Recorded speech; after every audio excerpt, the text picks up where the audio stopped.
Dr. Zephyr Kethfell pressed her six-fingered hand against the smooth metal surface buried deep in the cave wall.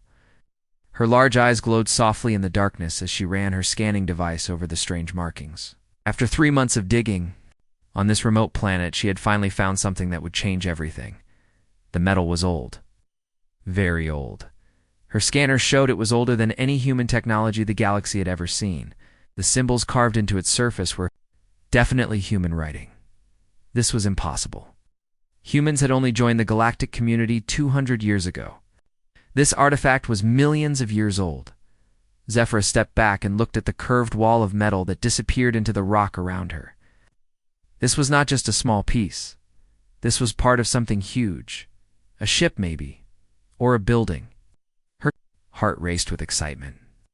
This discovery would prove that humans had been traveling the stars long before anyone knew. She activated her communication device to call her research team on the surface. Static filled her ears. That was strange. The communication system had worked perfectly all morning. She tried again, but heard only noise. Above her, she heard a sound that made her blood freeze.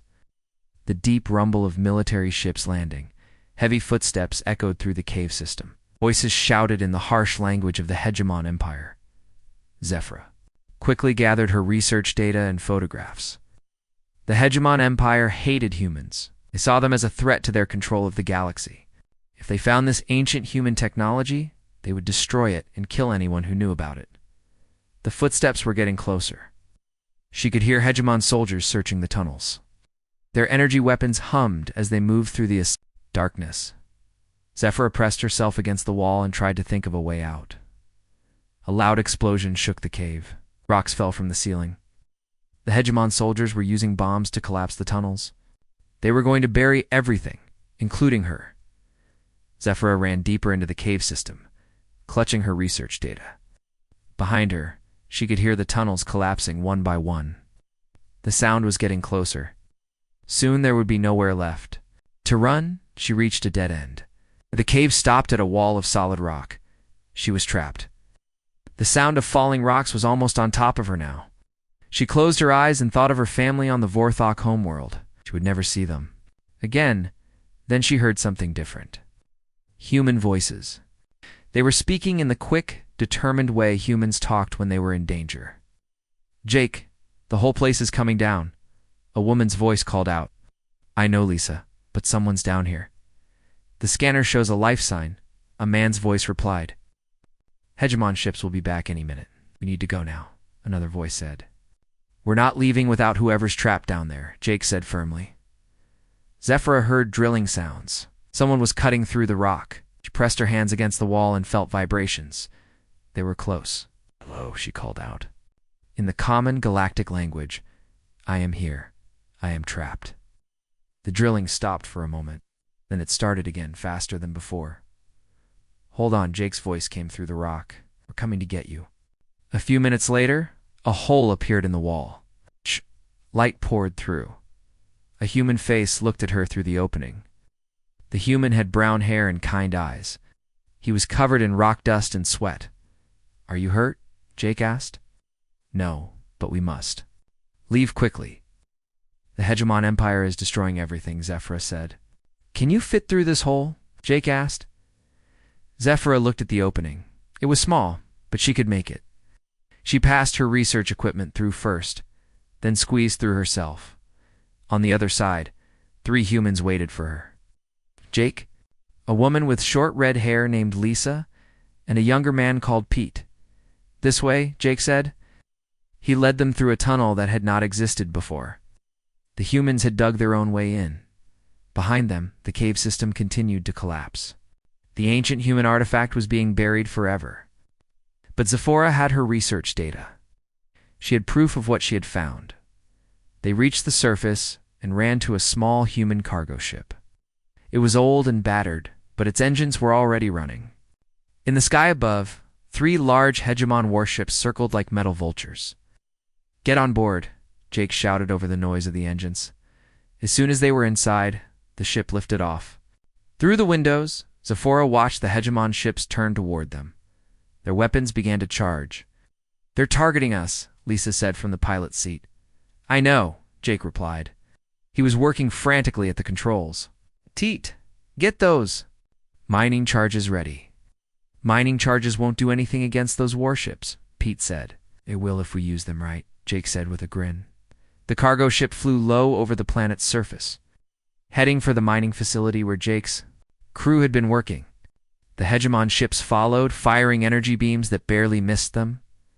Jake flew the ship into the mining complex and set off the mining charges they had placed earlier. Huge explosions shook the ground, rocks and debris flew everywhere.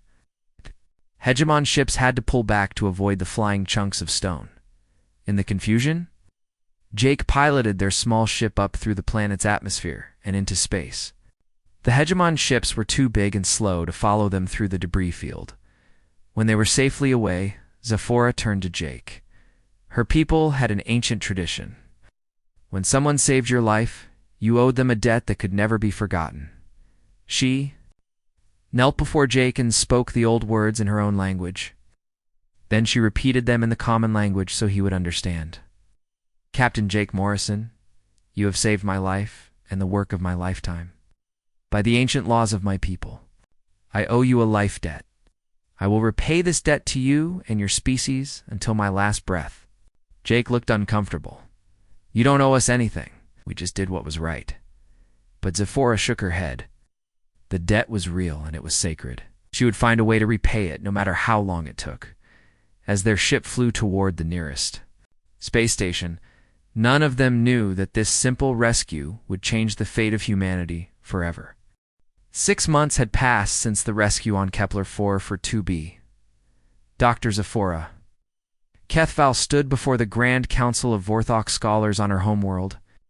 The great hall was filled with hundreds of her people, all waiting to hear about her discovery.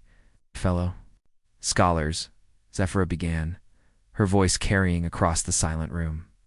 What I am about to show you will change how we see human history forever. She activated the holographic display. Images of the ancient human artifact appeared in the air above the audience. The metal surface glowed with strange symbols that were clearly human writing.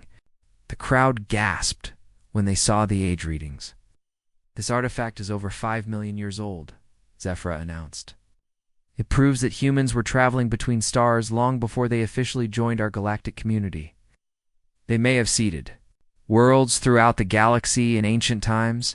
The hall erupted in excited discussion. Elder Vorthok scholars leaned forward to study the images more closely. This was the kind of discovery that happened once in 1,000 years. Within days, news of Zephora's findings spread across the galaxy.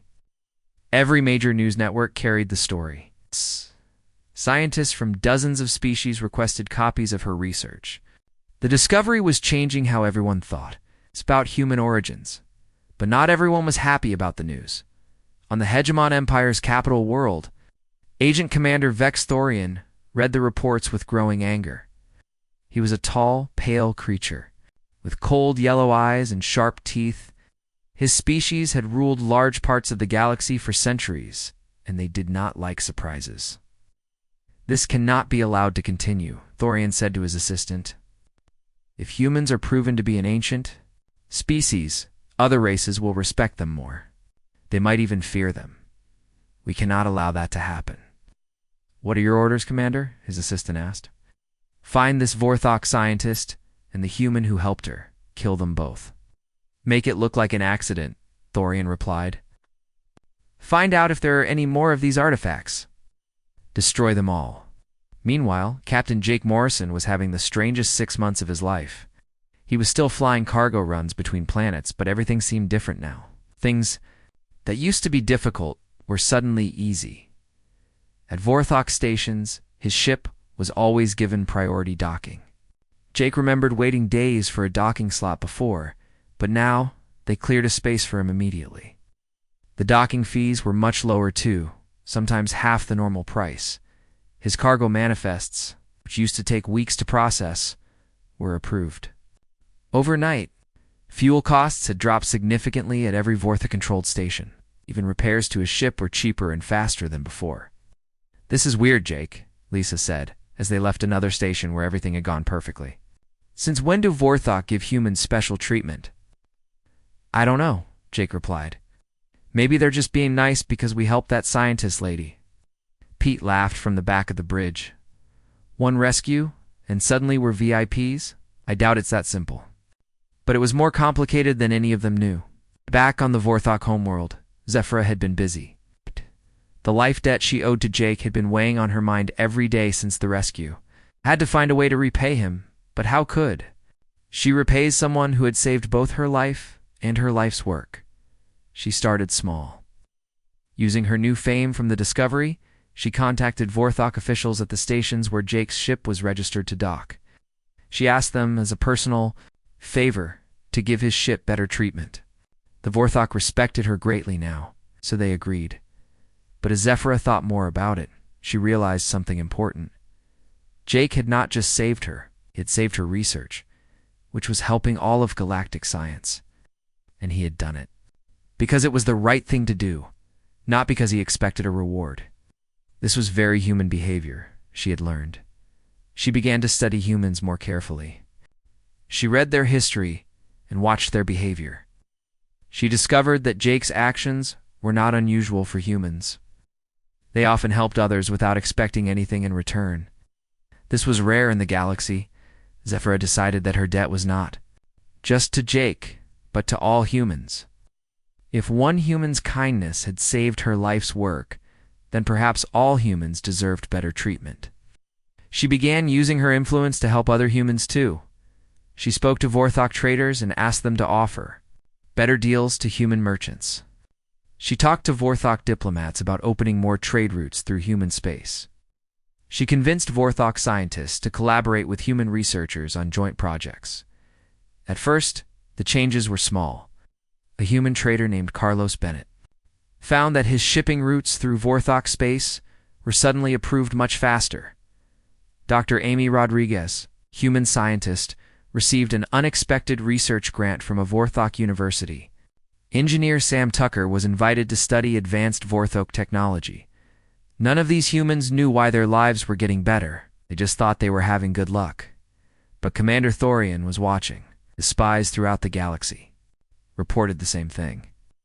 Humans were getting special treatment from the Vorthok. Trade was increasing. Cooperation was growing.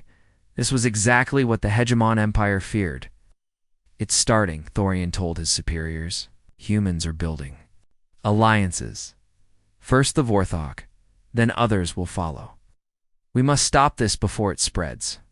Back on Jake's ship, the crew was discussing their recent good fortune when an emergency message came through their communication system.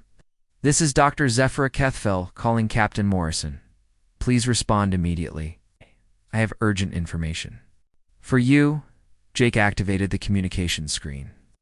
Zephyra's worried face appeared before them. Her usually calm expression was filled with fear. Captain Morrison, you are in great danger, she said quickly.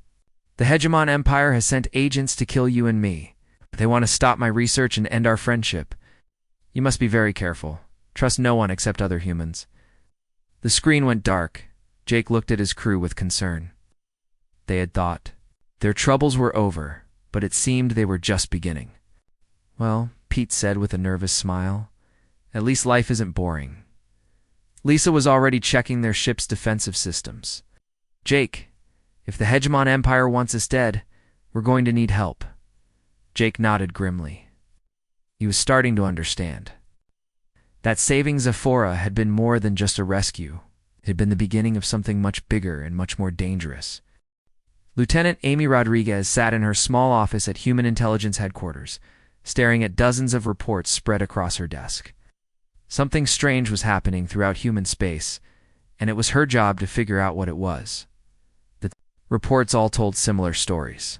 Human traders were getting better deals with Vorthok merchants. Human scientists were receiving unexpected research grants. Human ships were getting priority treatment at Vorthok stations.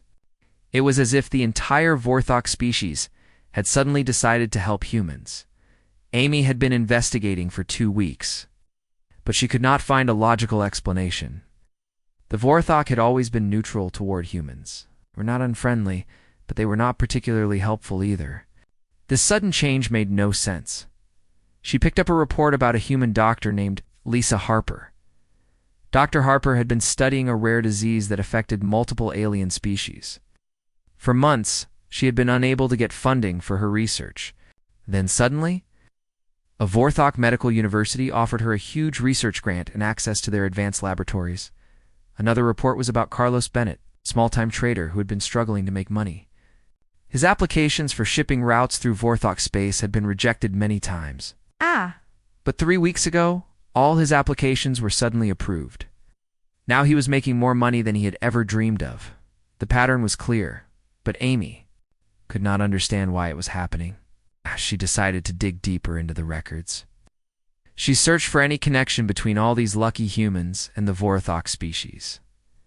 After hours of searching, she found something interesting. All the good fortune had started about 6 months ago. That was around the same time that Dr. Zephora Kethful had made her famous discovery about ancient human artifacts. Amy read everything she could find about Zephora's discovery. She learned about the rescue on Kepler 4 for her to be and the human captain, who had saved the Vorthok scientists. The captain's name was Jake Morrison. Amy smiled. She thought she was beginning to understand what was happening. On the other side of the galaxy, Dr. Zephora was in her laboratory on the Vorthok homeworld. She was not working on archaeology anymore. Instead, she was coordinating what had become a vast network of Vorthok citizens who were helping humans throughout the galaxy. It had started with simple favors. Zephora had asked a few friends to help Jake Morrison and his crew spread about her life debt and her research on human history. More and more Vorthok wanted to help. Some Vorthok scholars began studying human culture and found it fascinating. Vorthok traders discovered that humans were honest business partners. Vorthok diplomats learned that humans were loyal allies. The more the Vorthok learned about humans, the more they respected them. Zephora's personal debt to one human had grown into something much larger. Her entire species was beginning to see humans in a new way. She was reviewing reports from her network when an urgent message arrived. It was from Jake Morrison, and he sounded worried. Dr. Zephora, we need to meet in person. Something bad is happening. I think we're all in danger. Meanwhile, Commander Thorian was on his flagship, studying intelligence reports about the growing human Vorthok cooperation. His yellow eyes glowed with anger as he read each report. This is worse than I thought, he told his officers. The humans are not just making friends with the Vorthok. They're changing how the Vorthok think about everything. If this continues, other species will start copying the Vorthok. Soon the entire galaxy will be allied with humans. What are your orders, Commander? His second-in-command asked. We strike simultaneously, Thorian replied. Attack key human positions throughout Vorthok space. Target the humans who have benefited most from this alliance. Show the galaxy that friendship with humans only brings death. And the Vorthok scientist, save her for last. I want her to watch as everything she has built is destroyed, then kill her slowly. Dr. Lisa Harper was in her new laboratory on the Vorthok Research Station, working on a cure for the disease that had puzzled her for so long. The advanced Vorthok equipment was helping her make progress faster than she had ever imagined. She was examining a sample under a powerful microscope when alarms began blaring throughout the station. Emergency lights flashed red, and a voice announced over the communication system. All personnel to emergency stations. We are under attack by unknown forces. Lisa looked out the laboratory window and saw hegemon warships surrounding the station. Energy beams lanced out from the enemy ships, striking the station's shields. The shields flickered and began to weaken. Similar attacks were happening throughout Vorthok space. Carlos Bennett's cargo ship was ambushed while carrying medical supplies to a human colony. Engineer Sam Tucker's research facility was bombed while he was testing new Vorthok technology on his cargo ship. Jake Morrison received emergency messages from humans throughout the galaxy. All of them were people who had been helped by Zephora's network. All of them were under attack by hegemon forces. They're targeting everyone who benefited from Vorthok's help, Lisa said, reading the reports. This is not a coincidence. It's because of us, Jake said grimly. Because I rescued Zephora, she started helping humans. Now the hegemon empire thinks we're building an alliance against them. Pete looked up from the navigation controls. So what do we do? Run and hide? Jake thought about all the humans who were suffering because of his decision to save Zephyra. He thought about Dr. Harper, whose medical research could save millions of lives. He thought about Carlos Bennett, who was just trying to make an honest living. He thought about all the others who had done nothing wrong except accept help from grateful Vorthok friends. No, Jake said firmly. We don't run. We go back and save Zephyra. This all started with her, and it ends with her. Jake, that's suicide, Lisa protested. The Hegemon Empire has an entire fleet surrounding the Vorthok homeworld by now. Maybe, Jake replied. But I won't let innocent people die because I did the right thing 6 months ago. If the Hegemon Empire wants a war, they can have one. As Jake's ship changed course toward the Vorthok homeworld, he did not know that Lieutenant Amy Rodriguez had finally figured out what was happening. She was already sending urgent messages to human military commanders throughout the galaxy. Is not just an attack on random humans, her report stated. This is an attempt to destroy the most important alliance humanity has ever formed. We must respond with everything we have. The simple rescue of one alien scientist was about to become a war that would change the galaxy forever. Dr. Zephyra Kethful was trapped in her laboratory as Hegemon soldiers surrounded the building.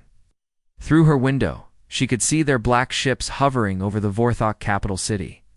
Energy weapons were pointed at every major building. Commander, Thorian's voice echoed through speakers placed around the city. Citizens of the Vorthok homeworld, you are harboring criminals who threaten galactic peace. Surrender the scientist, Zephyra, Kethfel, and all humans in your territory or your city will be destroyed. Zephyra felt terrible guilt weighing on her heart. Her life's debt to Jake Morrison had grown into something that was now threatening her entire world. She had never meant for this to happen. She had only wanted to repay a kindness.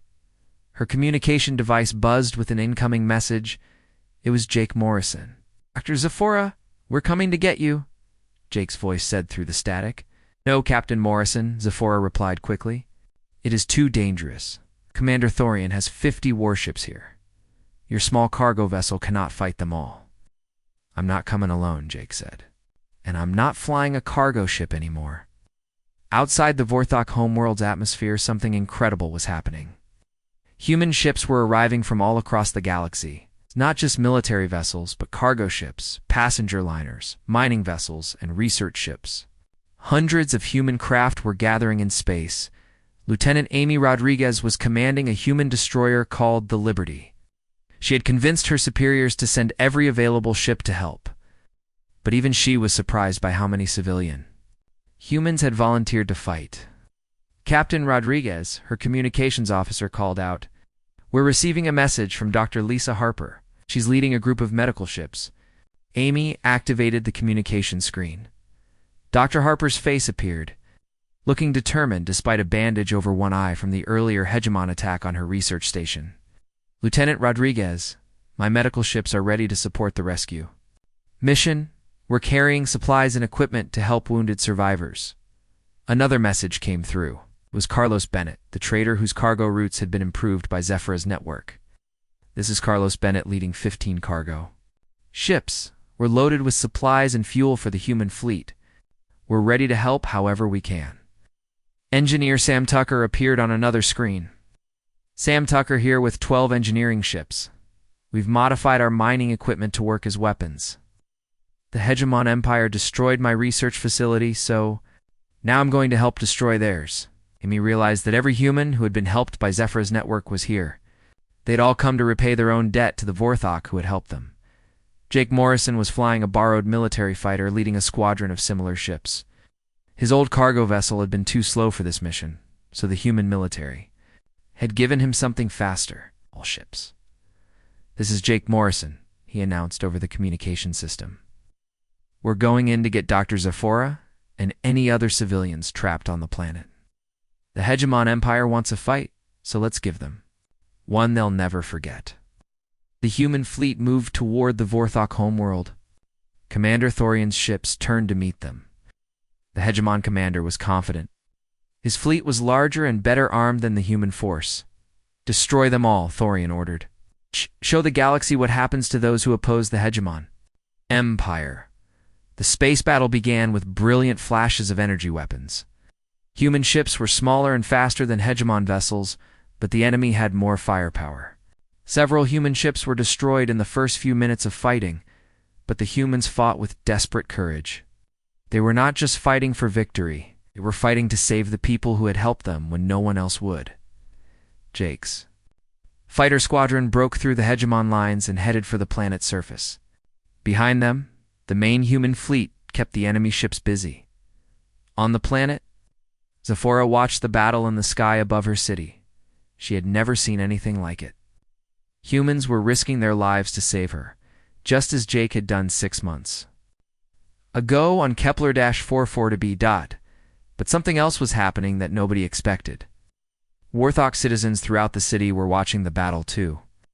They saw humans fighting and dying to protect a Warthog scientist. They saw the courage and determination that Zephora had written about in her reports. Elder Korvath, the leader of the Warthog government, made a decision that shocked everyone. He activated the planetary defense system that the Vorthok had not used in over 1,000 years. My people, his voice echoed through the city. We have remained neutral in galactic conflicts for centuries. But today we see something that changes everything. These humans are not fighting for conquest or power. They are fighting to protect those who help them. This is the kind of courage that deserves our respect and our support. Vorthok defense platforms emerged from hidden locations around the planet. Ancient but powerful weapons began firing at the hegemon ships. The Vorthok had broken their own sacred law of neutrality. Commander Thorian could not believe what was happening. The Vorthok are firing on us. This is impossible. They have been neutral for 1,000 years. Second in command looked terrified. Sir, we're outnumbered now. The combined human and Vorthok forces are stronger than our fleet. But Thorian was too proud to retreat. We fight to the end. The Hegemon Empire does not run from inferior species. The battle continued for hours. Hegemon ships were destroyed, one by one, but they fought fiercely. Many human and Vorthok vessels were also lost. Jake finally reached the building where Zephora was trapped. He landed his fighter in the street outside and ran through enemy fire to reach her laboratory. Time to go, Dr. Zephora, he said with a grin as he broke down her door. Captain Morrison, why did you come back? Why did all these humans risk their lives for me? Zephora asked as they ran toward his ship. Jake helped her into the fighter as explosions lit up the sky around them. Because you helped them when they needed it. Humans don't forget kindness, and we don't abandon our friends. As they took off from the planet's surface, Zephora looked back at her homeworld. The city was damaged, but still standing. The combined human and Vorthok fleet was winning the battle. Commander Thorian's flagship was retreating, badly damaged. Your people broke their neutrality for us, Jake said as they flew toward safety. Yes, Zephora replied quietly. You taught us that sometimes staying neutral is not enough. Sometimes you must choose to fight for what is right. The battle was ending, but both Jake and Zephora knew that everything had changed forever. The galaxy would never be the same. 1 year had passed since the battle above the Vorthok homeworld. The galaxy was a very different place now. Ow. What had started as one human simple rescue had grown into the most important alliance in galactic history.